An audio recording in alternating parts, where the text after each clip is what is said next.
洪台来到位造成这无人机绑大乱，唔有民众伫咧无人机顶头是安尼海来海去，要迄个无人机呢临时改去到台中机场休落来啊，说唔互乘客落无人机关伫顶头3点钟，甚至有一台货机要休落来这桃园机场的时阵，也彻底喷出火星。目前运安会也已经伫咧调查咯。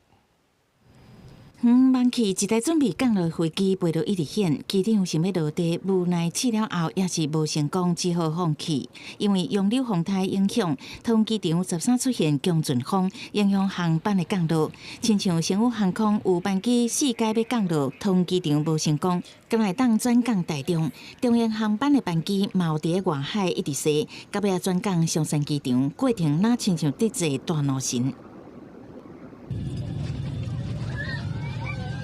亲像泰越捷航空的航班，13下晡为日本关西飞往桃园机场，试降3届失败，南面顶南面下个一直摇，造成乘客头晕骨吐，到尾转降台中机场，不过无法度落飞机，引起乘客不满。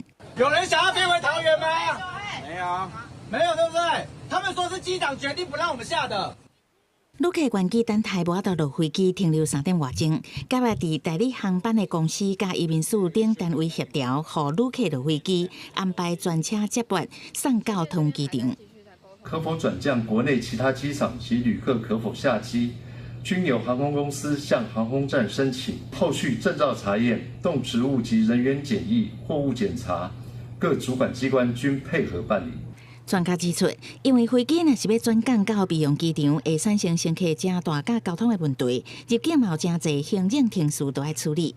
若是机长选择等待原机场情况稳准，想要搁起飞，这嘛要安排起飞航道，所以要考虑的情况真侪。通常机长都会在备降的机场原地的等候这个恶劣天气通过之后，再继续的起飞前往原来的目的地机场，行李啦、通关啦、相关的交通问题都解决了。另外，风台引起灰暗的记录，一台 UPS 飞机13暗时，好亲像机身边的阵风伤强，发动机去踩到涂骹，加跑道踩一个出火星，好甲在到尾安全降落。运安会已经立案调查。记者采访报道。